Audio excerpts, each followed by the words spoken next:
መንፈስ ቅዱስ አሐዱ አምላክ አሜን። እንዴት ዋላችሁ?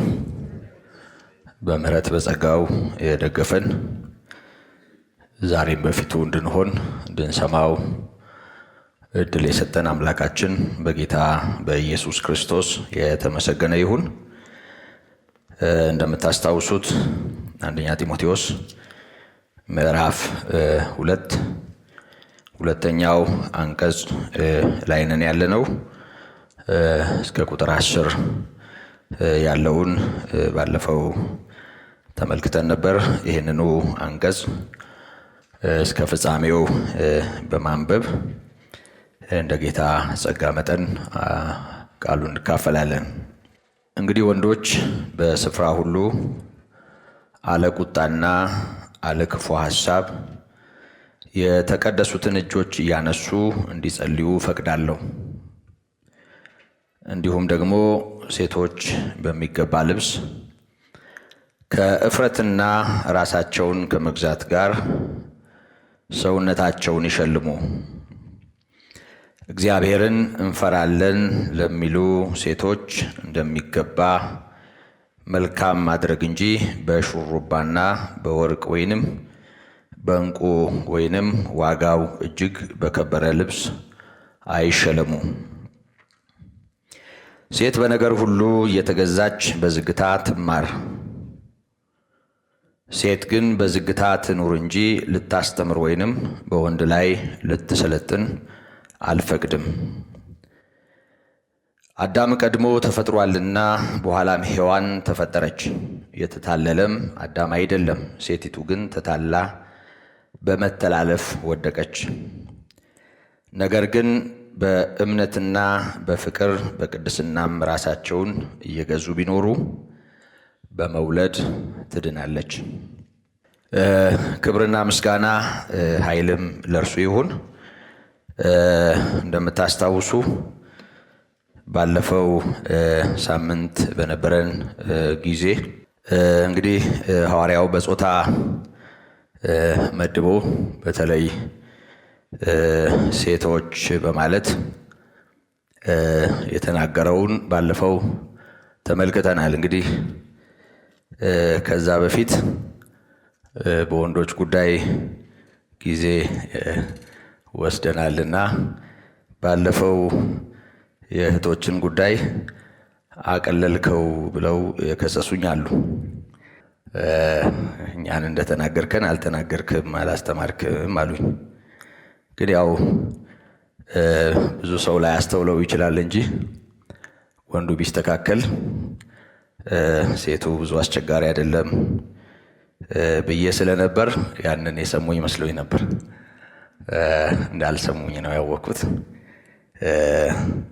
ስለዚህ ራስ የሆነው ኃላፊነት የወሰደው መስተካከል ቢችል ሌላው ነገር ሁሉ ጥሩ ይሆን ነበር። ያ ስላልሆነ ነው ብዙ ነገር የሆነው። ይሄ እንዳለ ሆኖ በጾታ ከፍሎ ስለተናገረ ወንዶችና ሴቶች ስላለ እንግዲህ ከሴቶች ጋር ወይም ከእህቶች እና ከእናቶች ጋር ተያይዞ ሐዋርያው ትኩረት ያደረገበትን አይተናል። በዋናነት መልእክቱ ውስጣዊ በሆነ ሁኔታ ማጌጥ፣ መንፈሳዊ በሆነ ሁኔታ መዋብ አስፈላጊ መሆኑን በማስመር ያልተማሩ ባሎች እንኳ በጤናማ ኑሯችሁ ተሸንፈው እንዲያውቁ እውነትና ሕይወትን በመልካም አኗኗር በቅድስናና በጽድቅ ምሳሌ ሆኗቸው በማለት አንደኛ ጴጥሮስ ምዕራፍ 3 ላይ ጭምር በዋናነት የመልእክቱ ትኩረትና ጭብጥ መንፈሳዊና ውስጣዊ የሆነው ነገር ላይ ትኩረት ማድረግ እንደሆነ ተመልክተናል እና ውጫዊ በሆነ ጉዳይ አጊጦና ተውቦ የእግዚአብሔር በሆነው የላይ በሆነው መንፈሳዊ በሆነው ነገር ሰው ቢጎድል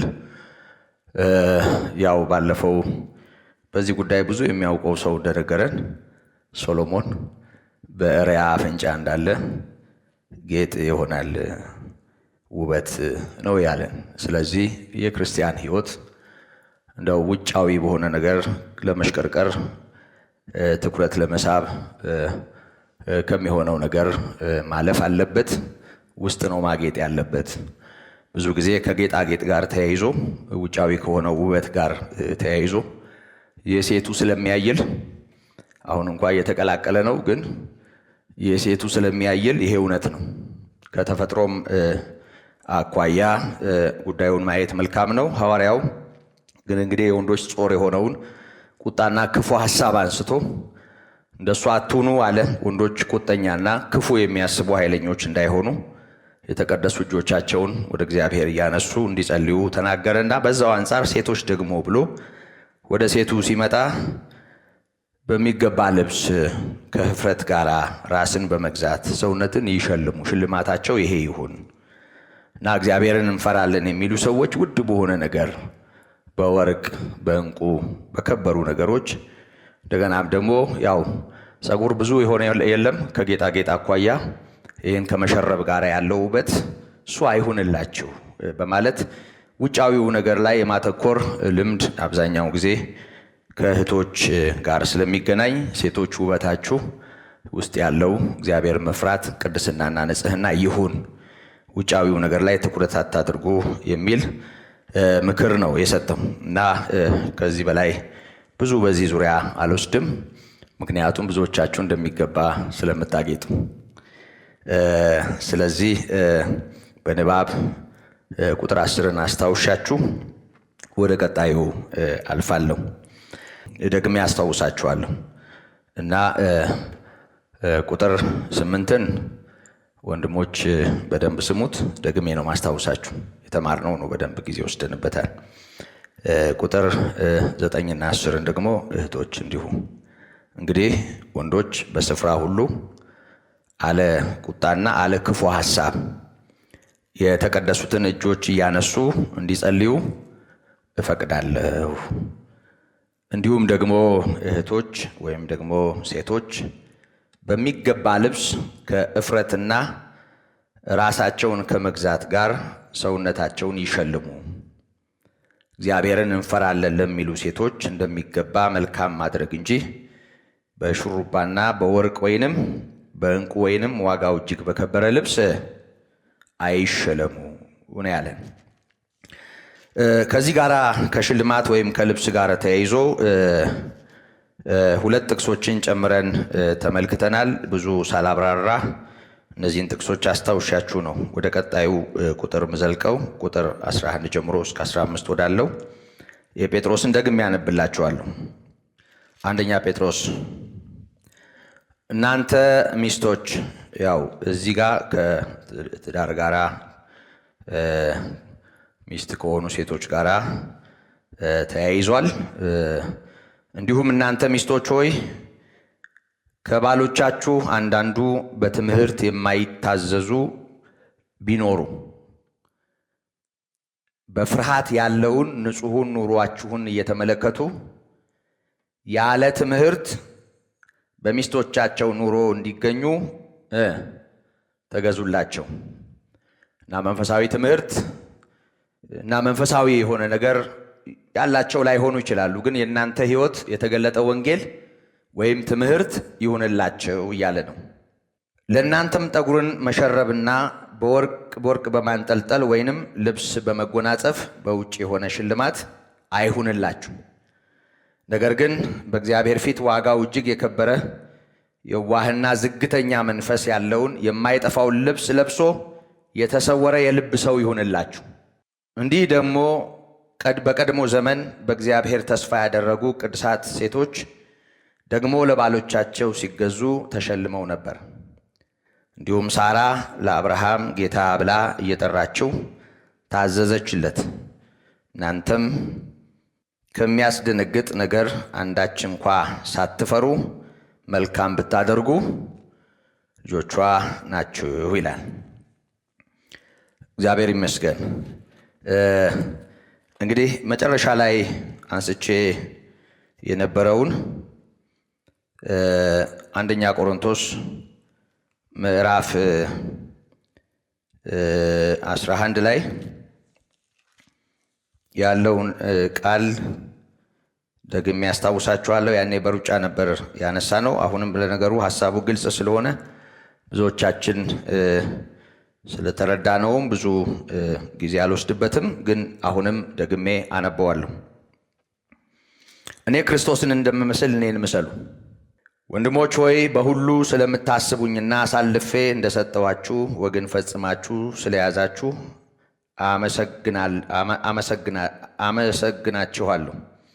ነገር ግን የወንድ ሁሉ ራስ ክርስቶስ፣ የሴትም ራስ ወንድ፣ የክርስቶስም ራስ እግዚአብሔር እንደሆነ ልታውቁ እወዳለሁ። ራሱን ተከናንቦ የሚጸልይ ወይንም ትንቢት የሚናገር ወንድ ሁሉ ራሱን ያዋርዳል። ራሷን ሳትሸፍን ግን የምትጸልይ ወይንም ትንቢት የምትናገር ሴት ሁሉ ራሷን ታዋርዳለች፣ እንደ ተላጨችም ያህል አንድ ነውና። ሴትም ራሷን ባትሸፍን ጠጉሯን ደግሞ ትቆረጥ። ለሴት ግን ጠጉሯን መቆረጥ ወይንም መላጨት የሚያሳፍር ከሆነ ራሷን ትሸፍን፣ ወንድ የእግዚአብሔር ምሳሌ ነውና። ምሳሌና ክብር ስለሆነ ራሱን መከናነብ አይገባውም። ሴት ግን የወንድ ክብር ናት። ሴት ከወንድ ናት እንጂ ወንድ ከሴት አይደለምና። ሴት ስለ ወንድ ተፈጠረች እንጂ ወንድ ስለ ሴት አልተፈጠረምና። ስለዚህ ሴት ከመላእክት የተነሳ በራሷ ስልጣን ሊኖራት ይገባል። ነገር ግን በጌታ ዘንድ ሴት ያለ ወንድ፣ ወንድም ያለ ሴት አይሆንም። ሴት ከወንድ እንደሆነች እንዲሁ ወንድ ደግሞ በሴት ነውና ሁሉም ከእግዚአብሔር ነው። በእናንተ በራሳችሁ መካከል ፍረዱ። ሴት ራሷን ሳትሸፍን ወደ እግዚአብሔር ልትጸልይ ይገባታልን? ወንድ ጠጉሩን ቢያስረዝም ነውር እንዲሆንበት፣ ሴት ግን ጠጉሯን ብታስረዝም ክብር እንዲሆንላት ተፈጥሮ እንኳ አያስተምራችሁምን? ጠጉሯ መጎናጸፊያዋ ሊሆን ተሰጥቷታልና። ዳሩ ግን ማንም ሊከራከር ቢፈቅድ እኛ ወይንም የእግዚአብሔር አብያተ ክርስቲያናት እንዲህ ያለ ልማድ የለንም ይላል። እንግዲህ ባለፈው እንዳነሳ ነው በጉባኤ መካከል በህብረት ጸሎት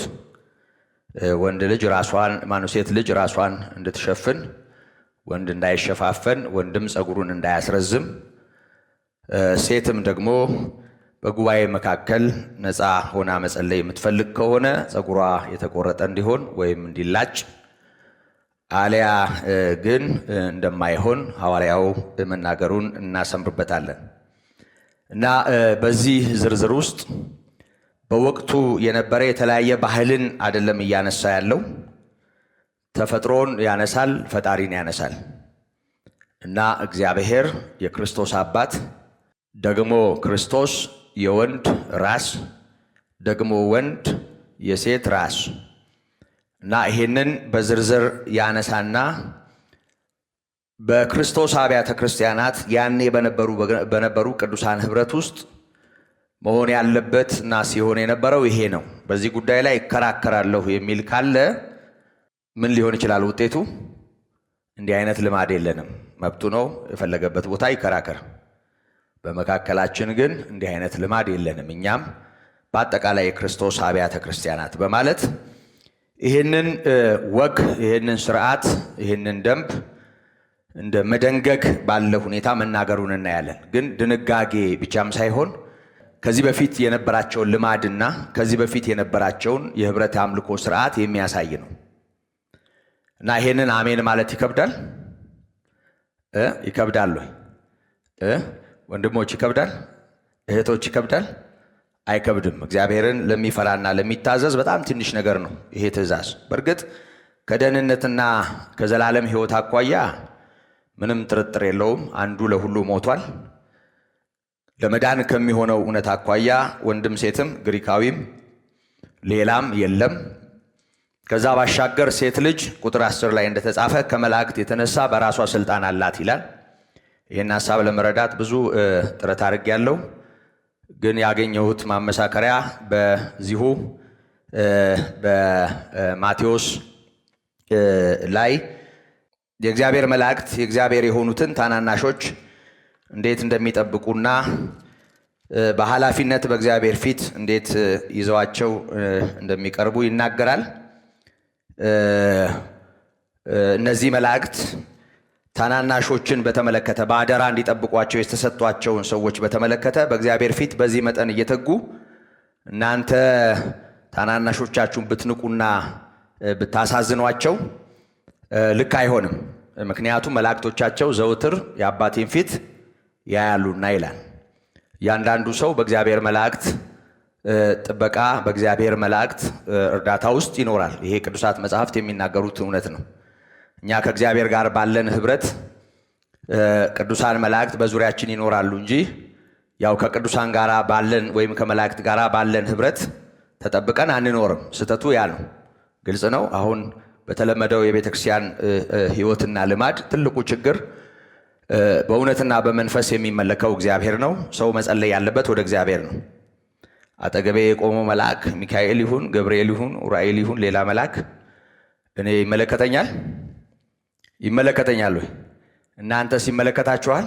ማንስ እንደሆነ በምን ታውቃላችሁ? በስም የተጠቀሱ 2 መላእክት ናቸው መጽሐፍ ቅዱስ ላይ ያሉት። ከዛ ባሻገር ስፍር ቁጥር የሌላቸው መላእክት አሉት። እነዛን እግዚአብሔር የእሱ በሆኑ ሰዎች ዙሪያ ያሰማራል፣ የሚጠብቀን እግዚአብሔር። ምክንያቱም ዕብራውያን ምዕራፍ 2 ላይ የዳኑ ሰዎችን ለማገዝ የሚላኩ መናፍስት አገልጋዮች ናቸው ስለሚል እኛ የእግዚአብሔር ልጆች ነን። እግዚአብሔር ሰራዊት በዙሪያችን ያሰልፋል። እነዛ የእግዚአብሔር ሰራዊት የእግዚአብሔር የሆኑ መላእክት በዙሪያችን ይኖራሉ። እነሱ የተሰጣቸውን አገልግሎት ይፈጽማሉ እና እግዚአብሔር እንዲህ ባለ ጥበቃ በልጁ ደም ዋጅቶ በመላእክት የሚያስጠብቃቸውን ታናናሾች ብትንቁ ከባድ ነው የሚሆነው እና ስለሚል የዳኑ እህቶች የዳኑ ሴቶች እንደሌላው ወንድ እንደሆነው እንደ ዳነው እኩል መብት አላቸው በእግዚአብሔር መላእክት የመጠበቅ በእግዚአብሔር መንግስትም ውስጥ ባለው ነገር። ስለዚህ ከመናቅ አኳያ አይደለም፣ ዝቅ ከማድረግ አኳያ አይደለም፣ ከእግዚአብሔር የአስተዳደር ሕግ ጋር ተያይዞ ከእግዚአብሔር መመሪያ ጋር ተያይዞ የቀረበ ትእዛዝ ነው። ስለዚህ ሴቶች በራሳቸው ከመላእክት የተነሳ ስልጣን አላቸው። መላእክት በዙሪያቸው እግዚአብሔር ያሰልፋል። በክርስቶስ ያመኑ እንደ ማንኛውም ሰው ይድናሉ። በዚህ ልዩነት የለውም። እግዚአብሔር ግን በጉባኤ መካከል በሚደረግ አምልኮና ህብረት የእግዚአብሔር አደራረግና የእግዚአብሔር አሰራር ይሄንን ነው የሚመስለው። ማቴዎስ ምዕራፍ 18 ከቁጥር 10 ጀምሮ እስከ 14 ያለውን ቃል ነው ላንብበው። ዝም ብዬ በንባብ ላስታውሳችሁ። ከነዚህ ከታናናሾቹ አንዱን እንዳትንቁ ተጠንቀቁ። መላእክቶቻቸው በሰማያት ዘውትር በሰማያት ያለውን የአባቴን ፊት ያያሉ እላችኋለሁ። የሰው ልጅ የጠፋውን ለማዳን መጥቷልና ምን ይመስላችኋል? በማለት ሌላ ዝርዝር ይናገራል እና እግዚአብሔር ልጁን ሰጥቶ በልጁ ደም ያዳናቸውን እኩል ዋጋ ያላቸውን እኩል በሆነ ዋጋም የዳኑትን ቅዱሳት አንስት መናቅ አይቻልም። ከመናቅም አኳያ ከመብትም አኳያ ሰዎች ስለሚያያይዙት ይሄ ከመብት አኳያ አይደለም የሚያያዘው፣ ከእግዚአብሔር መለኮታዊ መመሪያ አኳያ መታየት አለበት። ስለዚህ ከደህንነት ከዘላለም ሕይወት በእግዚአብሔር ፊት ካለው ነገር ጋር ተያይዞ ልዩነት የለውም። ክርስቶስ ሁላችንንም እኩል ታድጎናል፣ አድኖናል። የሆነ ሆኖ ግን በዚህ መጠን ይሄ ይሁን እንጂ እድል ፈንታዋ አንድ ላይ በህብረት በምትሆኑበት ጊዜ እንደዚህ ነው መሆን ያለበት በማለት የሴት ራስ ወንድ ነው፣ የወንድ ራስ ክርስቶስ ነው፣ የክርስቶስ ራስ እግዚአብሔር ነው እና ልማዳችን ይሄ ነው እና በምትሰበሰቡበትም ጊዜ ወንድ ጸጉሩን አያርዝም፣ ሴትም ደግሞ ትሸፋፈን። አይ ካለች ደግሞ በነፃ እንዲሁ መሆን ከፈለገች ደግሞ ጸጉሯ አጠር ይበል። ምክንያቱም የሴት ልጅ ክብሯ ነው ጸጉሯ። ስለዚህ ይሄ የኛ የቅዱሳን አብያተ ክርስቲያናት ልማድ ነው፣ ስርዓት ነው፣ ወግ ነው፣ ህግ ነው። አይ ብሎ የሚሟገት ካለ መብቱ ነው። መሟገቻ ሜዳውን ግን ሌላ ቦታ ያድርገው ነው ያለን። ስለዚህ ከልብስ ጋራ ከፀጉር ጋር የተያያዘው ነገር ከዚህ በላይ ጊዜ መፍጀት የለበትም አይደል? ባለፈው ሳምንትም ስላነሳ ነው። ወደ ቀጣዩ እንሄዳለን። ቁጥር 11 ላይ ወደምናነበውና እስከ ቁጥር 15 ወዳለው ሴት በነገር ሁሉ እየተገዛች በዝግታ ትማር፣ ሴት ግን በዝግታ ትኑር እንጂ ልታስተምር ወይንም በወንድ ላይ ልትሰለጥን አልፈቅድም። አዳም ቀድሞ ተፈጥሯል፣ በኋላም ሔዋን ተፈጠረች። የተታለለም አዳም አይደለም፣ ሴቲቱ ግን ተታላ በመተላለፍ ወደቀች። ነገር ግን በእምነትና በፍቅር በቅድስናም ራሳቸውን እየገዙ ቢኖሩ በመውለድ ትድናለች ይላል። እንግዲህ በዚህ የመጽሐፍ ቅዱስ ሐሳብ ላይ እንደው ዝርዝር ነገር ለማቅረብ የሚያስገድድ ነገር የለም እንዲሁ ስናየው። ምክንያቱም ግልጽ ያለና እንደወረደ የሚታወቅ ወይም ደግሞ የሚገባ ሐሳብ ስለሆነ። ግን አሁን ባለንበት የክርስትና ዓለም መልክ ውስጥ እንዲያም አይነት ነገር ስለምናይ ይሄ ነገር ለምን አልተከበረም? ሌላ ምስጢር ቢኖረው ነው ማለት ነው በማለት ከዚህ ሐሳብ ጀርባ ሴቶች የሚያገለግሉበት እና የማያገለግሉበት ሁኔታን በተመለከተ ብዙ አወዛጋቢ ነገር እንዳለ ይታወቃል። ከዚህ የተነሳ አንዳንድ ነገሮችን በማንሳት አሁን ባለው ዓለም ስርዓት ውስጥ ከሴቶች አገልግሎት ጋር ተያይዞ በተለይ ሴት ልጅ በአደባባይ በጉባኤ በቤተ ክርስቲያን ማስተማር ትችላለች ወይ? መጋቢ ወይም ደግሞ ፓስተር ሆና ማገልገል ትችላለች ወይ? እንደ አንግሊካን እና እንደ ሌሎች ምስራቃውያን አብያተ ክርስቲያናት ደግሞ ያው ካህን ወይም ቄስ ወይም ጳጳስ መሆን ትችላለች ወይ? ለምንድነው ያ የማይሆንበት ምክንያት ውዝግብ እንዳለና በዚህም ከፍተኛ ትግል ተከናውኖ የተከፋፈሉ አብያተ ክርስቲያናትና አሁንም ቢሆን እህቶች ወይም ሴቶች ወይም እናቶች የሚያገለግሉባቸው ቤተ እምነቶች እንዳሉ ይታወቃል። እና ከዚህ የተነሳ ይሄ እንደው በቁሙ አይደለም እንዳለ አይወሰድም ያሉ ሰዎች የሚያነሷቸው ነጥቦች አሉ። እሱም በጥቂቱ ላስታውሳችሁ እና እዚህ ላይ ወዳለው ነገር እንሄድ። ጳውሎስ ይህን መልእክት ያስተላለፈው ለወጣቱ ጢሞቴዎስ ነው። ወጣቱ ጢሞቴዎስ ደግሞ በኤፌሶን ነው የነበረው። ያኔ በኤፌሶን ያለችዋን ጉባኤ እንዲመግብ እንዲጠብቅና እንዲያስተዳድር መመሪያ ሰጥቶታል። ሁለቱም የጳውሎስ መልእክታት ለጢሞቴዎስ የተጻፉት ይህንን ዝርዝር መመሪያ የሚያመለክቱ ናቸው። ከዚህ የተነሳ የታሪክ ዳራን በመጥቀስ ኤፌሶን በታናሽ እስያ አርጤምስ የምትባል ጣዖት ትልቅ ቤተ መቅደስ የነበረባት ከተማ ናት። አርጤምስ ደግሞ ብዙ የዝሙት መስዋዕት የሚሰዋበት ምስሏንም አንዳንድ በዛ ዙሪያ ያጠኑ ሰዎች፣ እኔ በግሌ ያላጠናሁትም ሲናገሩ እንደሰማሁት ብዙ ጡት ያላት የሆነች ሴት ምስል ነው ምስሏ። መቅደሷ እጅግ የታወቀና በጣም ታላቅ መቅደስ ነው። በብዙ ውድ ነገር የተገነባ መቅደስ ነው።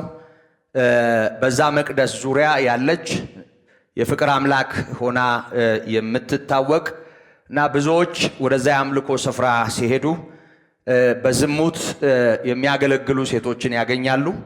አገልግሎታቸው ይሄ ነውና በዚህ ሁኔታ ከተማው ላይ ሴቶች በተለይ ከአርጤምስ ቤተ መቅደስ ጋር ተያይዞ ያላቸው ስፍራ የአምልኮ ማዕከል መሆናቸው መምራታቸው ዝሙትና ከዛ ጋር የተያያዘው ነገር ተንሰራፍቶ የቆየ እንደመሆኑ መጠን ከዚህ በተቃራኒው ቤተክርስቲያን መኖር ስለነበረባት በዚህ ዓላማ ጳውሎስ ይሄንን መልእክት በጻፈበት ጊዜ ሴቶች እንዲያስተምሩ አልፈቅድም የሚል ይሄንን የሚቃወም ከዚህ በተቃራኒ ቤተክርስቲያን መቆሟን የሚያሳይ መልእክት ነው የጻፈው እና ምክንያቱ አርጤምስ የምትባል ጣዖት የምትመለክበት ከተማና የአርጤምስ ቤተ መቅደስ መኖሩ ነው። ከዚህ ጋር የተያያዘ ነው ምክንያቱ ይላሉ። በእርግጥ ይሄንን ይላል ወይ? መልእክቱ አርጤምስን ያነሳል ወይ? አርጤምስን ብቻም ሳይሆን በአርጤምስ ቤተ መቅደስ ውስጥ ያለ የአምልኮ መልክና ሁኔታንስ ያነሳል ወይ? ይሄን መልእክት ሲያነሳ ምክንያቱ ይሄ ከነበረ ይሄንን ማንሳት አልነበረበትም ወይ? ይሄንን እንደ ማብራሪያ ማቅረብ አልነበረበትም ወይ ብለን ስናይ ጉዳዩ ያው እንዲሁ ለዚህ መልስ ለመስጠት አሁን ላለው የዓለም አስተሳሰብ የሚመጥን ነገር ለማቅረብ እንጂ ሚዛን የሚደፋ እንዳልሆነ ማየት ይቻላል። ከዛ ባሻገር ሌላኛውና ሁለተኛው ምክንያት በጊዜው ሴቶች በአደባባይ የማይውሉ ከወንዶች ጋር እኩል የማይቆጠሩ ከመሆናቸው ጋር ተያይዞ በትምህርትና በተለያየ ሁኔታ አልሰለጠኑም ነበር። ስለዚህ ያልተማሩ ሴቶች ወደ አስተዳደርና ወደ ቤተ ክርስቲያን መምራት እንዳይመጡ ቀድሞ ማገዱ ነው። አንዱ ምክንያትም ብዙ ሴቶች ያልተማሩ ነበሩ እና አሁንም ባልሰለጠነው ዓለም ስርዓት ውስጥ ብዙ ሴቶች የመማር ዕድል ስለማይኖራቸው ያልተማሩ ሰዎች ደግሞ ትልልቅ ኃላፊነትን ለመውሰድ የሚያስችል አቅም ስለሚያጡ በዚህ ምክንያት ነው ይሄንን እገዳ ያኖረው ይላሉ። ይሄ ብዙ የሚያራምድና የሚያከራክር አይደለም። ምክንያቱም የጌታችን የኢየሱስ ክርስቶስ ደቀ መዛሙርት ራሱ ሐዋርያት ራሱ ወንዶቹ የተማሩ ነበሩ ወይ ብለን ስናይ ምንም እዛም እዚህም ሳንረግጥ ብዙዎቹ ያልተማሩ እንደነበሩ ቅዱሳት መጻሕፍት ያሳያል። በተለይም ደግሞ ሐዋርያት ሥራ ምዕራፍ 4 ቁጥር 13ን ስናይ እንደምናስታውሰው ወይም እንደምንረዳው ያልተማሩና መጻሕፍትን የማያውቁ መሆናቸውን አይተው አደነቁ። ይሄን ሁሉ ጥበብ ከወዴት አገኙት ብለው ተገረሙ ይላል። ስለዚህ ሐዋርያት ራሳቸው ወንዶቹ ጭምር አልተማሩም ወይም ብዙ በትምህርት ከፍ ያለ ነገር አልነበራቸው። እንደውም በጌታ ቋንቋ ሕፃናት ነበሩ። ጌታ ኢየሱስ ክርስቶስ ይህንን ከጥበበኞችና ከአዋቂዎች ሰውረህ ለእነዚህ ሕፃናት ስለገለጥክላቸው አመሰግንሃለሁ ሲል ልጆች ነበሩ ማለት አይደለም። እና ስለ ሕፃን ሰብስቦ አይደለም እያወራ ያለው፣ ደቀ መዛሙርቱን ማዕከል አድርጎ ነው እጁን ዘርግቶ አባቱን ያመሰገነው። ስለዚህ ሕፃንነት በእድሜ ሳይሆን ከእውቀት ጋር ተያይዞ እንደ ፈሪሳውያን እንደ ጻፎች የሚያውቁ እንደ ሕግ አዋቂዎቹ የሚያውቁ አልነበሩ። ስለዚህ ሕፃን ያለው ይሄን ማንነታቸው ነው። ይሄ ማንነታቸው በጌታ ምክንያት በእግዚአብሔር ምክንያት ለደቀ መዛሙርቱ ገባ ወይም ተረዱት። እንደውም የእግዚአብሔር የሆነውን ነገር ለመረዳት ብቸኛው ባለስልጣን የእግዚአብሔር ጸጋ ነው። ሰዎች ስለተማሩ ብቻ የሚያውቁት እንዳይመስላቸው። አንዳንድ ጊዜ ሰዎች ይገረማሉ። እንደዚህ 1 2 3 ዲግሪ ያላት እንደዚህ ያለው ፒኤችዲ እኮ ሰርተዋል፣ ግን ይገርመኛል አስተሳሰባቸው ሲሉ እናያለን። ወንጌልን በተመለከተ ምንም አይገናኝ።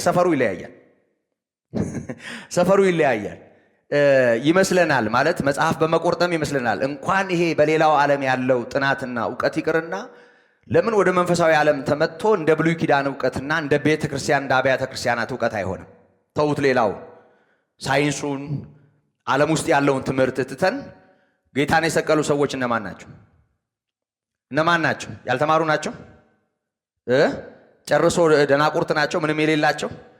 አውቀውት ቢሆኑ የክብርን ጌታ ባልሰቀሉት ነበር ይላል። እርሱን አላወቁትም እንጂ መጽሐፉንማ ያውቃሉ እኮ። ደጋግመን እንዳነሳ ነው። በመጽሐፍት ሕይወት ያለ ይመስላችኋል፣ እሱን ትመረምራላችሁ፣ ግን ሕይወት እንዲሆንላችሁ ወደ እኔ ልትመጡ አትወዱም። ዮሐንስ 5 ቁጥር 39 ላይ የመጽሐፍ ትርጓሜ ነው ክርስቶስ። ሰው ይሄንን ቆርጥሞ ከዘፍጥረት እስከ ራእይ ምጥጥ አድርጎ ይዞ ከደህንነት ጋር የተያያዘው ሐሳብ ባይገባውስ? በጣም እኮ ብዙ የሚያሳዝኑ ሰዎች አሉ። አንዳንድ ሰዎች ከልብ ነው ማሰባቸው፣ በጣም ምቀናባቸው፣ በጣም እንደው ድምፅ ብቻ ከነሱ ሆኖ ቃል በቃል ከነትርጓሜው ይሄንን ሲያነቡ የነበሩ መምህሮቼን አስታውሳቸዋል። ታዲያ በዚህ ሁሉ ዕውቀት ውስጥ ያለ ጨለማ፣ ዕውቀት ጫካ የሆነላቸው ጨለማዎች በጣም ብዙ ናቸው። ምንም እንኳ መጽሐፍትን ማወቅ የእግዚአብሔርን ቃል መረዳት ትልቅ ዕድል ቢሆንም ወደ እውነት ለመምጣት ግን ክርስቶስን በመረዳት እውነት ውስጥ ብቸኛው ባለስልጣን የእግዚአብሔር ምሕረት ነው። ምክንያቱም ጌታ ኢየሱስ ክርስቶስ ይሄንን ከጥበበኞች ከአስተዋዮች ሰውረህ ለነዚህ ሕፃናት ስለገለጥክላቸው፣ ተሰውሮ አይደለም የሚለው፣ ተሰውሮባቸውም አይደለም የሚለው፣ ተሸፍኖባቸውም አይደለም የሚለው፣ ሰውረህ ይላል። እንደገናም ደግሞ ስለገለጥክላቸው ይላል። ገላጩም እሱ ነው። እንደውም አባቴ ከሳበው በቀር ወደ እኔ ሊመጣ የሚቻለው ማንም የለም። እና ትልልቆቹ ፈረጅያ ነስናሾች፣ የካህናት አለቆች አቁመው እነ ጴጥሮስን ግራ ሲያጋቡና ክርስቶስን ሊያስጥሏቸው ሲታገሉ እናያለን። እነዚህ ደግሞ ከመጽሐፍ እየጠቀሱ ከሌላ እኮ አይደለም ከሚያውቁት ግን ከተሰወረባቸው እየጠቀሱ ይናገሩ ነበር። ስለዚህ ይሄ ከትምህርት ጋር ተያይዞ ብዙ እህቶች ወይም እናቶች ወይም ሴቶች ያልተማሩ ስለነበሩ ለዛ ነው የሚለው ነገር ነው ዝም ብሎ በቃ እንዲሁ ለመናገር ያህል ካልሆነ በቀር ሐዋርያትስ መቼ ተማሩ? እሱ አይደለ ትምህርታቸው፣ እሱ እኮ ነው ዕውቀታቸው፣ እሱ እኮ ነው ማስተዋላቸው፣ አሸናፊ ግንዛቤያቸው እኮ እሱ ነው እንጂ ሌላ አይደለም። ስለዚህ ለደህንነት እውነት ደሞም ከዛ ባሻገር የዚህ እውነት የቅርብ ምስክርም በመሆን ጭምር ከደቀ መዛሙርት ጋር ነበሩ እህቶች፣ ነበሩ እናቶች፣ ቅዱሳት አንስት የምንላቸው ጌታ ሲሰቀል መስቀል ስርም የነበሩ ነበሩ። ወደ መቃብር ድረስ ሮጠው ሄደው የጌታችን የኢየሱስ ክርስቶስን መነሳትም ጭምር አረጋግጠው ሄደው ለወንድሞቹ እንዲናገሩ እድል የሚያገኙ ሴቶች ነበሩ። እነ ሉቃስ እነ ቀሌዮጳ እዛ ሉቃስ 24ም ላይ ተጽፎ እንደምናየው ሴቶቹ መጥተው አስገረሙን ሲሉ እንዳየነው እንደውም ተነስቷል የሚለውን ከተማ ለከተማ እየዞሩ ለመንዛት እና ለመናገር በጣም ትልቁን ስራ ይዘው የነበሩት እነሱ ናቸው። ስለዚህ ነበሩ እህቶች፣ ነበሩ እናቶች፣ ትልልቅ ሴቶች ነበሩ። ግን ጌታ ሐዋርያ ያደረጋቸው ወንዶች ናቸው። ይሄም እንዳይረሳ 12ቱም ወንዶች ናቸው። ለምንድን ነው ያ የሆነው?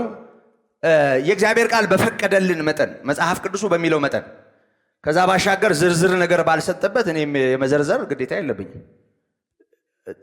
አንብቧል ለመባል አልቀባጥርም። ምን አገባኝ? ባልተገለጠ ነገር ዝም ማለት እንገናኝ የለም ያኔ እንጠይቀዋል። እዛ ጥያቄ የለም እንጂ አዎ። እና ካልተባለ ዝም እንላለን። ግን መጽሐፍ በዚህ ዙሪያ የሚለንን ያህል እናነሳለን። ለማንኛውም ያልተማሩ አስተዳደር ላይ እንዳይሆኑ በዚህ ዓላማ ነው የሚለው ሐሳብ ምንም የማይሰራ ነው። ይሄን ትተነዋል።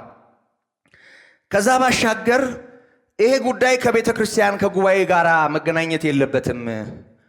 ይሄ እኮ ሚስትና ባልን በተመለከተ ነው እና ሚስቶች በባሎቻቸው ላይ እንዳይሰለጥኑ ባሎች ወይም ወንዶች የሚስቶቻቸው ራስ እንደሆኑ ይህንን በመረዳት ሚስቶች ለባሎቻቸው ተገዝተው ባሎች ደግሞ ለክርስቶስ ተገዝተው ክርስቶስ አባቱን እንዳከበረ እንዲህ ባለ ሁኔታ የመኖር መመሪያ ነው ይላሉ። በመሰረቱ ሐዋርያው ምንም ችግር የለበትም ሚስትና ባል ማለት ባለበት ቦታ ሚስትና ባል ይላል። ምን ይከለክለዋል? አሁን ስለ ጉባኤ ስለ ጸሎት ይህን ትምህርት ስንጀምር እንዳየ ነው ምዕራፍ 1ን ጨርሰን ምዕራፍ 2ን ስንመለከት እንደተመለከት ነው በህብረት የሚደረግ ጸሎት ምን አይነት ይዘት ምን አይነት ስርዓትም ሊኖረው እንደሚገባ ነው መመሪያ እያስተላለፈ ያለው ለቅዱሳን አብያተ ክርስቲያናት። ደጋግመንም እንዳነሳ ነው ፈጥኜ ወደ አንተ እንድመጣ ተስፋ አድርጌ ብዘገይ ግን በእግዚአብሔር ማደሪያ ቤት መኖር እንዴት እንደሚገባ ታውቅ ዘንድ እጽፍልሃለሁ ነው የሚለው። ይህ ዝም ብሎ አሁን ላልናቸው ምክንያቶች የተጻፈ በእነዚያ ምክንያቶች የተዋጠ ሐሳብ አይደለም። በሕያው እግዚአብሔር ቤተክርስቲያን የእውነትን አምድና መሰረት በሆነችው ራሱ ክርስቶስ ራሷ በሆነላት ያ ሞትን ድል ያደረገው ጌታዋ ሆኖ ራሷ ሆኖ በሚያስተዳድራት ጉባኤ እንዴት መኖር እንደሚገባ እነግርሃለሁ ነው እያለ ያለው። ስለዚህ በቤተ ክርስቲያን በቅዱሳን መካከል ስላለ ነገር እንጂ የጋብቻ ትምህርት አይደለም ይሄ። ከዚህ ጋር ተያይዞ ሌሎች ቦታ ባሎች የሚለው ነገር አለ። ቅድም ያነሳሁት አልጨረስኩትም፣ ቀጣዩን አንቀጽ አላነበብኩም እንጂ አንደኛ ጴጥሮስ ምዕራፍ 3 ቀጣዩ አንቀጽ ከላይ ሚስቶች ሆይ እንዳለ እንዲሁ ቀጣዩ ላይ ባሎች ሆይ ይላል። ስለዚህ በጋብቻ ጉዳይ ላይ ባልና ሚስት ብሎ የነገረን ነገር አለ። ይሄ ከጾታ ጋር ነው የተያያዘው፣ ከትዳር ጋር ከባልና ከሚስት ጋር የተያያዘ አይደለም።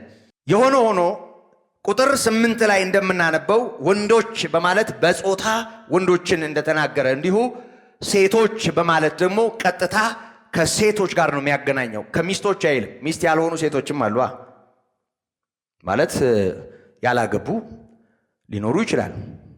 ስለዚህ በቤተ ክርስቲያን ውስጥ ስላሉ እህቶችና ወንዶች ነው እየተናገረ ያለው፣ ስርዓት ነው እያስታወቀ ያለው፣ በእኛ ዘንድ ያለው ልማድ ይሄ ነው እያለ ያለው እና ይሄን ማለት አያስችለንም። ስለዚህ ወንዶችና ሴቶች ስለሚል እዚህ ቦታ ቢያንስ ወይስቶችና ባሎች የሚለውን ጥቅስ እስክናገኝ ድረስ ሴቶችና ወንዶች እንዳልን እንቀጥላለን። ምክንያቱም ምዕራፉ ይሄንን ነው የሚለው፣ ያው እዚህ ጋር ያለው ይሄን ስለሆነ። ከዛ ባሻገር ሌላኛው እና አራተኛው መሟገቻ ወይም ደግሞ አራተኛው ሌላ ሐሳብ በብሉይ ኪዳን የታወቁ ሴቶች አሉ፣ ነብይት የነበሩ። ማርያም አለች፣ እህተ ሙሴ፣ እነ ዲቦራ ነበሩ። ከዛ ባሻገርም ሌሎች በአዲስ ኪዳንም ላይ ሴቶች እንደነበሩ እናያለን። እና በተለይ የነ ዲቦራ እና የሙሴ እህት ማርያም ሌሎችም ሴቶች ብሉይ ኪዳን ላይ ከነበራቸው ቦታ አኳያ በዳኝነትም ላይ ተቀምጠዋል። ትንቢትም ይናገሩ ነበር፣ ይፈርዱም ነበር። እና በዚህ ሁኔታ በመሳፍንት ዘመን ተነስተው የነበሩ ሴቶችን በማንሳት ያው ሴቶች በዚህ አይነት ሁኔታ ያገለግሉ ነበር እና በአዲስ ኪዳንም መሪ ቢሆኑ፣ የቤተ ክርስቲያን አስተዳዳሪ ቢሆኑ፣ አስተማሪ ቢሆኑ ምን ችግር አለው ይላሉ። አንድ በደንብ መስተዋል ያለበት ነገር ይኸውላችሁ፣ ብሉይ ኪዳን ውስጥ እነዚህ ሴቶች ነበሩ። አዎ፣ እንደውም ዕብራውያን 11 ላይ ሐዋርያው ቅዱስ ጳውሎስ የእምነት አርበኞችን በዘረዘረበት ጊዜ ካነሳቸው ሴቶች መካከልም ነበሩ። እነዚህ ሰዎች እምነታቸውን በእግዚአብሔር ላይ ያላቸውን ነገር እንደ ምሳሌ አድርጎ እንደውም ዕብራውያን 11 ሙሉ በዝርዝር የተነሱት የእምነት አርበኞች ናቸው። እግዚአብሔርን በማመን በመፍራት የኖሩት ኑሮ ተጠቅሷል። ከዚህ አኳያ በዚህ መልኩ ጠቅሷቸዋል። የሆነ ሆኖ አሁን እያወራን ያለነው ስለ አጠቃላይ የሰው ዘር አይደለም፣ ስለ ሰው ዘሮች ሁሉ አይደለም።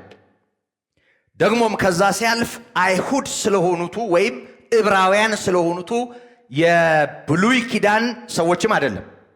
አሁን እየተነሳ ያለውና እዚህ ጋር ያለው መመሪያ ስለ ሕያው እግዚአብሔር ቤተ ክርስቲያን ደግሞ ከመንፈስ ቅዱስ መውረድ ጋር ተያይዞ እንዴት እንደተወለደች ሐዋርያት አገልግሎታቸውም ኑሯቸውም ምን እንደሚመስል ከግብረ ሐዋርያት ጀምሮ በመልእክታቱ ውስጥ ያለውን መልክ ነው የምናየው። እና በምናይ ጊዜ ሁለት ነገሮችን እናያለን። አንደኛው ትምህርታቸው ነው። ሁለተኛው ሕይወታቸው፣ የጋራ የነበረው አምልኳቸው፣ እህቶችም እናቶችም ሌሎችም ምን አይነት የአገልግሎት ድርሻ ነበራቸው፣ ምን ይሰሩ ነበር፣ ምን አድርገዋል። አዲስ ኪዳን ላይ እህቶችና እናቶች ፋይዳ አልነበራቸውም፣ ትርጉም አልነበራቸውም።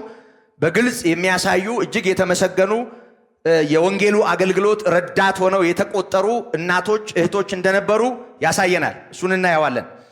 የሆነ ሆኖ አሁን እያነሳን ያለነው ስለ ቤተ ክርስቲያን ስለሆነ ስለዚህ ስለ ዓለም አይደለም፣ ስለ ፖለቲካ ስልጣን አይደለም፣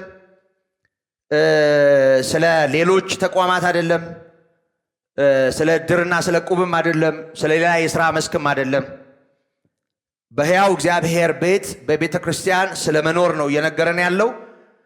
በዚህ ጉዳይ እንዳለ ሐዋርያው ቤተ ክርስቲያንን በተመለከተ በእኛ በቅዱሳን አብያተ ክርስቲያናት የነበረው ወግና ሕግ ይሄ ነው እያለ ያለው ከቤተ ክርስቲያን ጋር በተያያዘ የሚታይ ነው ይሄ።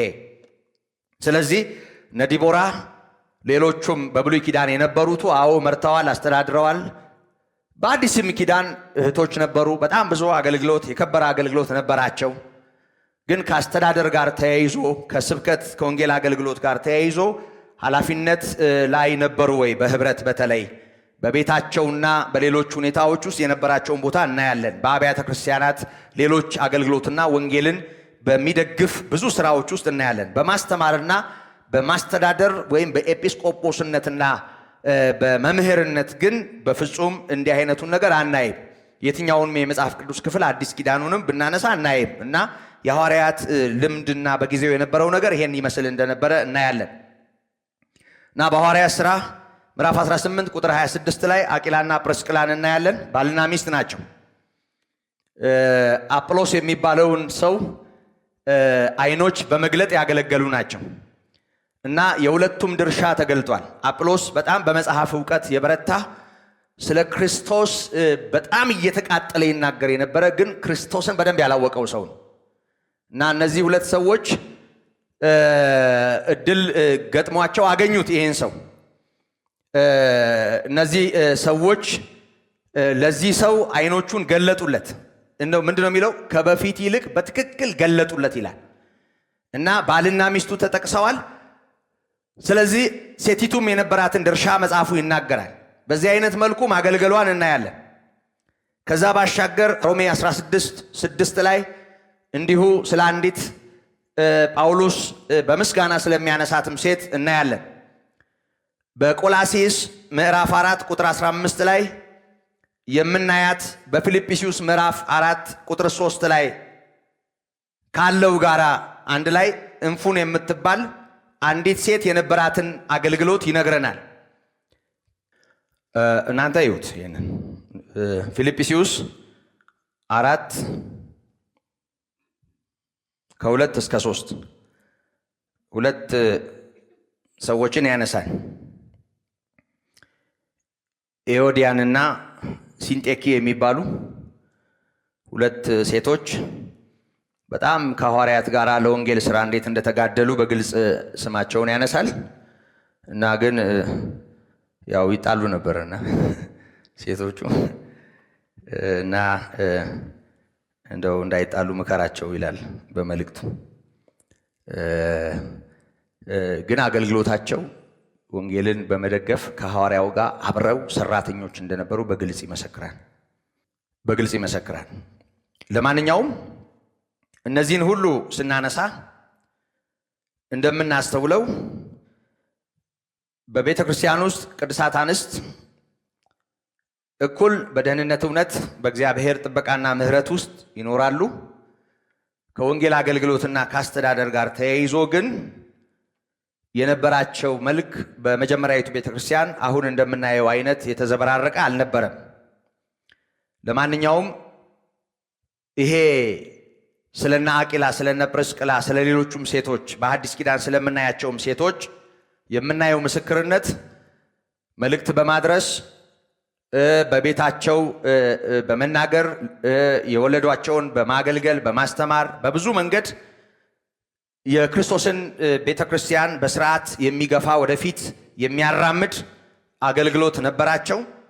ይህንን ያሳየናል። ከዛ ውጪ ግን ከሐዲሱ ኪዳን ከቤተክርስቲያን የጋራ ከሆነው አምልኮና ስርዓት ጋር ተያይዞ እንደ ምሳሌ የምናነሳቸው አይደሉም። በተለይ የብሉይ ኪዳኖቹ እና በተናጠል የምናነሳቸው ነቢያትም ሆኖ ልዩ ልዩ አገልጋዮች።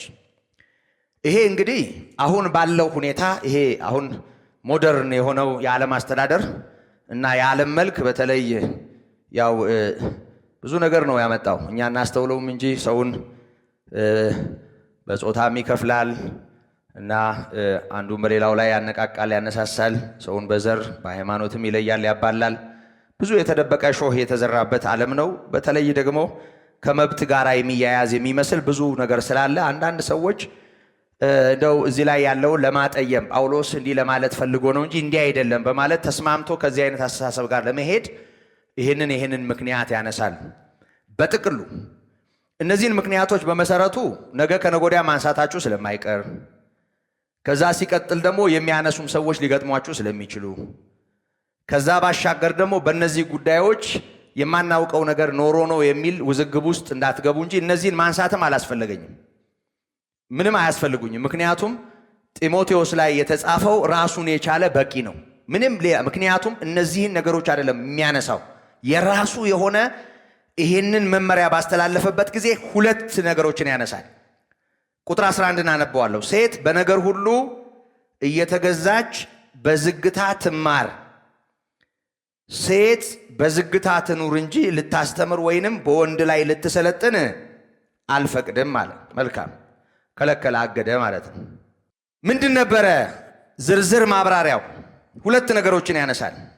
አንደኛው ተፈጥሮ ነው፣ ሁለተኛው ውድቀትን ነው። ተፈጥሮን በተመለከተ በመጀመሪያ የተፈጠረው ማን ነው? አዳም ቀድሞ ተፈጥሯል ነው የሚለው። በመፈጠር ቀደመና በውድቀት ግን ቀደመችው። ይሄን ሁለት ነገር ያነሳል ያለው ነው አማርኛዬ ካልሆነ በቀር።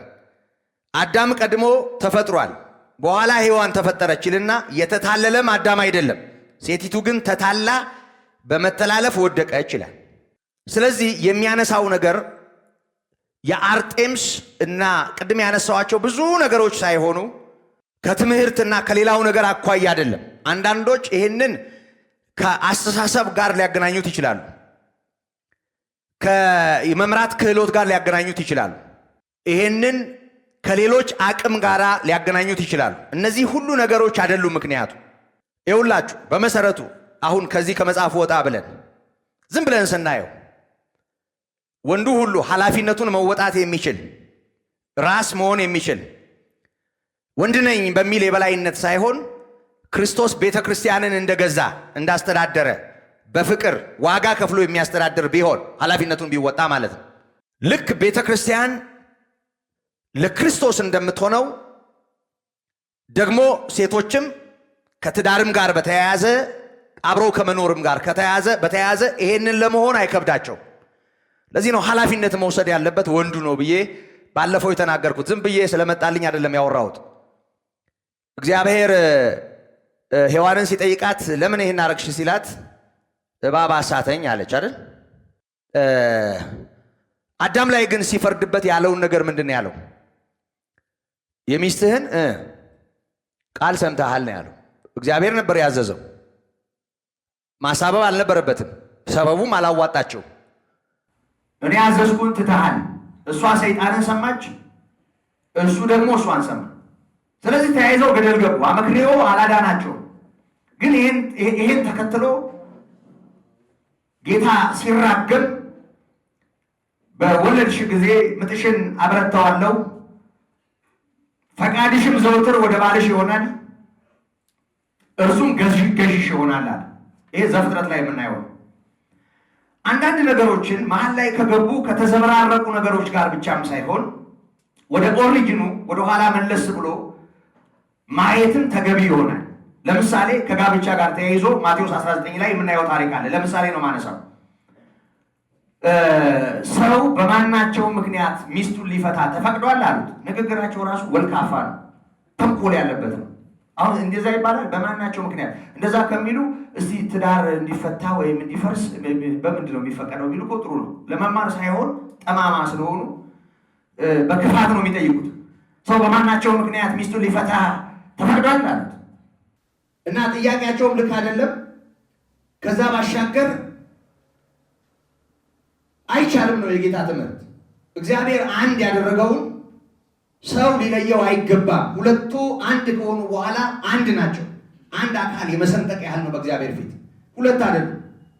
ታዲያ ሙሴ እኮ በማናቸው ምክንያት ያው ከሚስቱ ጋር መፋታት ያለበት ጽፈቱን ማለት ጽፈቷን እንዲሰጣት እኮ ፈቅዶ ነበራል። ተፈቅዷል እዛ በማናቸው ምክንያት። በመሰረቱ ብዙ ጊዜ እኛ በጣም ይሄ ከክብር ጋር ይሄ ለጋብቻ ከሚሆን ያኔ ከነበረው ነገር ጋር ተያይዞ እሱን እናያይዘዋለን እንጂ ያን ጊዜ በነበረው ነገር በሌሎችም ምክንያት የተወሰነ ጊዜ አብሮ ኖሮ አልፈልጋትም ብሎ ሊያባራት ከፈለገ ደብዳቤ ጽፎ የመልቀቅ መብት ነበረው ወንዱ ብቻ ወዶ እንደፈታት። ምክንያቱም ሄዳ ሌላ ብታገባ ወንጀል እንዳይሆንባት ወዶ እንደፈታት ደብዳቤ ይጽፍ ነበር። ያ ከሙሴ ሕግ ጋር ነው የተያዘው። ሙሴ እኮ ይሄን አድርጓል። ሙሴ ስለ ልባችሁ ጠማማነት፣ ስለ ልባችሁ ጥንካሬ ነው ይሄን ያዘዘው። ከጥንት እንደዚህ አልነበረ። ከመሰረቱ እሱ አይደለም፣ የሙሴ ትእዛዝ አይደለም መሰረቱ። እዛ ዘፍጥረት ላይ እግዚአብሔር ሰውን ሲፈጥር ሁለቱን አንድ ሲያደርግ አንዱን ነው ደግሞ ሁለት ያደረገው። ሁለቱን አንድ ብቻ አይደለም ያደረገው፣ አንዱን ነው ሁለት ያደረገው። እግዚአብሔር የተለያየ አፈር እዚህ ጋር በል ብሎ እቺን ሴት ይሄን ወንድ ብሎ አልፈጠረም አይደል?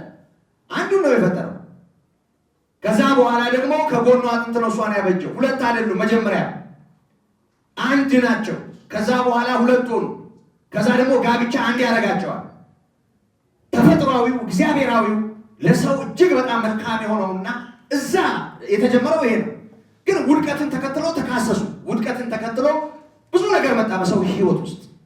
አሁን ከውድቀት ጋር ይሄ ወንዶችም ኃላፊነታቸውን ካለመወጣታቸው ጋር ሴቶችም ደግሞ እንዲሁ እንደ እግዚአብሔር ቃል ምክር ካለመኖራቸው ጋር በተያያዘው ጉዳይ እንዲህም እንዲያም ሌላውንም ነገር ማንሳት ይቻላል። የሆነ ሆኖ ግን ከነዚህ ነገሮች እልፍ ማለት አስፈላጊ ነው። ወዴት? ወደ መነሻ። ጥንት እንደሱ አይደለም ነው ያለው። አሁንም ወደ ጥንቱ ስንመጣ ወደ ሐዋርያቱ ስንመጣ ሐዋርያቱ የነበራቸውን ልማድና ትምህርት ነው እየነገሩን ያሉት። ሁለት ነገር አነሳ። ወደ ኋላ ሄዶ በመጀመሪያ ወንድ ተፈጥሯል አለ።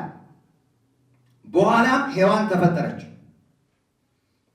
የተታለለም ቀድሞ የወደቀም እሷ አይደለም እሷ ናት አለ። በመተላለፍ ወደቀች። ይሄንን ነው ምክንያት ያደረገው። ሌሎች ምክንያቶችን አላነሳም። ከተፈጥሮ አኳያ መጀመሪያ እሱ ተፈጠረ። እግዚአብሔር ፈጠረው፣ አየው፣ ጉድለቱንም አየ። ልክ አይደለም የሚመስለው የለም አለ። የምትመቸውን ረዳት እንፍጠርለት አለ። የምትመቸውን ፈጠረለት። ከዛ እሷ ስትታለል እሷም ደግሞ አታለለችውና ተያይዘው ወደቁ። ውድቀት ሌላውን መልክ አመጣ። ስለዚህ መነሻው ላይ እሱ ቀድሞ ተፈጥሯል፣ እሷ አይደለችም አለ። ስለዚህ በዚህም ሁኔታ አንዱን ምክንያት ይሄንን ያደረገው። ሁለተኛው ምክንያት ደግሞ በመታለልና በመውደቅ እሷ ቀድማለች፣ ተታላለች ነው ያለ። እነዚህን ሁለት ምክንያቶች ነው ያነሳች። ሌሎች ምክንያቶቹ ሁሉ ምንም አይነሱ ማለት ነው ለማለት ያህል የሚባል ስለሆነ የሚወራ ስለሆነ አነሳናቸው እንጂ ከትምህርታችን ጋር ተያይዞ ምንም ሌላ ቦታ መርገጥ ሳያስፈልገን እዚህ ጋር ያሉትን ሀሳቦች ነው ማየት የሚገባል። ምክንያቱ ይሄ ነው። ቀድሞ እሱ ተፈጥሯል፣ በኋላ እሷ ተፈጠረች። ከዛ ባሻገር ደግሞ እሷ ቀድማ ወደቀች። አሁን ይህንን ዝርዝር አምጥተን ወደታች አውርደን ወደምናውቃቸው ኃላፊነታቸውን ወደማይወጡ ወንዶች አሁን ወንጌል አልገባቸው ብሎ በጣም የሚበጠብጡ የሚያስቸግሩ ባሎች ያሏቸው ሚስቶች ይኖራሉ። አስቸጋሪ ሚስቶች ያሏቸውን ባሎች ይኖራሉ። ይህንን ሚዛን ላይ አውጥተን ለምሳሌ አሁን የእንትና ባል በዚህ ችግር ያለበት አሁን እሱን ይመለከታል እንላለን። እንደ አጠቃላይ ከጥንት ወደ ነበረው ወደ መሰረታዊው ነገር ነው ሁሉ ሰው ወደ ኋላ ነው መምጣት ያለበት። አሁን የግል ልምምዳችንን አምጥተን ብዙ አስቸጋሪ ሴቶችንና ብዙ አስቸጋሪ ወንዶችን ወይም ብዙ መልካም ሴቶችንና ብዙ መልካም ወንዶችን እሱን አይደለም እዚህ ጋር አምጥተን ምናየው። በጣም የሚያስገርም አይምሮ ያላቸው በጣም የሚገርም አይምሮ ያላቸው የሚገርሙ እንደና አቢጌል አይነት ሴቶች በጣም ታላቅ አይምሮ ከባሏ ከናባል የተሻለ ማንነት የነበራት በጣም የማይረባ ሕሊና ያለው ባል ነው የነበራት። እሱ በጥባጭ ነበር። እሷ ግን በጣም በሚገርም ሁኔታ ባሏን አትርፈዋለች። ይህንን አምጥተን ለምሳሌ በጣም በተሻለ አይምሮ የነበሩ ሴቶች ነበሩ ልንል አንችልም። ነበሩ፣ አሁንም አሉ። አሁን በአይምሮ ከማሳነስ አኳያ አይደለም። በትምህርትም የተሻሉ የትምህርት ዝግጅት ያላቸው ሴቶች ሊኖሩ ይችላሉ ከወንድ ይልቅ። አንዳንድ ነገሮችን በስርዓት ከመምራት አኳያ እንደየቤቱ እንደየሰው በጣም ብዙ የተሻለ ወንድ አለ፣ የተሻለች ሴት አለች። እነዚህን ሁሉ የግል ልምምዶቻችንን አምጥተን እዚህ ጋር ልናሰፍራቸው አንችልም። እነሱ የግል ልምምዶች ናቸው። አሁን ከመለኮታዊው መርህ አኳያ ነው የምናየው። የአባትነት ስያሜ ከአብ ነው የሚጀምረው። እግዚአብሔር አብ የኢየሱስ ክርስቶስ አባት ነው። ኢየሱስ ክርስቶስ የወንድ ሁሉ ራስ ነው። የቤተ ክርስቲያን ራስ በዋናነት የወንድ ሲባል የወንድ ሁሉ አይደለም። የቤተ ክርስቲያን በእርግጥ ቆሮንቶስ ላይ እንደተጻፈው የወንድ ስለሚል እንደሱ ልናየው እንችላለን። ግን ከቅዱሳን አብያተ ክርስቲያናት ጋር የተያያዘ ስለሆነ እሱንም ሳንዘነጋ ማለት ነው። እና ይሄንን ስንመለከት አሁን ይጎረብጣል ኢየሱስ ክርስቶስ ለአባቱ መታዘዙ፣ ኢየሱስ ክርስቶስ አባቱን ማክበሩ፣ ኢየሱስ ክርስቶስ እስከ ሞት ነው የታዘዘው። ለሞት ያውም ለመስቀል ሞት ታዘዘ። ይጎረብጣል። ይሄ ሳይከብደን ነው አለ የተቀበልነው። እስቲ ዝም ብላችሁ እዩ። ኢየሱስ ክርስቶስ ማን ነው? እግዚአብሔር አይደል? የእግዚአብሔር ልጅ ጌታ እኮ ነው። ወልድ እኮ ነው። ወልድ በስጋ የተገለጠው እኛን ለማዳን የመጣው አባቱን እንዴት እንዳከበረ እናውቃለን። እግዚአብሔር የክርስቶስ ራስ ነው። የክርስቶስ አባት ብቻ አይደለም። ልክ ይሄን የምንረዳ ከሆነ ክርስቶስ ደግሞ የቤተ ክርስቲያን ራስ ነው፣ ደግሞ የወንድ ራስ ነው። ይሄም ግልጽ ነው። ራስ ምን አደረገ? የቤተ ክርስቲያን ራስ ምን ሰራ? ክብሩን ማዕከል አድርጎ፣ ታላቅነቱን ማዕከል አድርጎ፣ ጾታን ማዕከል አድርጎ እኔ ነኝ መሪ የሚል የበላይነት ስሜት ይዞ ነው የቆመው። ምንድን ነው ያደረገው? ኤፌሶን 5 ላይ አካሉ እንድትሆን ደሙን በማፍሰስ ከቃሉ ጋር አንጽቶ ያለ ፊት መጨማደድ ያለ ነውር እንድትሆን ዋጋ ከፈለ ነው የሚለው። እንዲህ ዋጋ ከከፈለ ክርስቶስ በዚህ መጠን አካል እንድትሆነው የከፈለውን ዋጋ የሚያስተውል አንድ ሰው በንጽጽር ቀርቧልና በዚህ መጠን ከሚከፍለው ዋጋ ጋር ነው ማያያዝ የነበረበት እንጂ ከበላይና ከበታችነት ጋር አይደለም። ይሄ ከገባን የአባትነት ስያሜ አብ ነው። አባት የሚለውን ቃል ስንጀምር የምንጀምረው ከኢየሱስ ክርስቶስ አባት ነው። ከዚያ ደግሞ ወደ ክርስቶስ እንመጣለን። ሰውም አምላክም ነው፣ መካከለኛ ነው፣ ሊቀ ካህናት ነው። ከዛ ሲቀጥል ደግሞ ወደ ቤተ ክርስቲያን ስንመጣ ወደ ወንድ እንመጣለን። ከዛ ሲቀጥል ወደ ሴት እንመጣለን። ከዛ ሲቀጥል ደግሞ ወንድም ሴትም የሆኑ ልጆች ያመኑ የጌታ የሆኑ ልጆች ወንድም ሴትም ሊሆኑ ይችላል።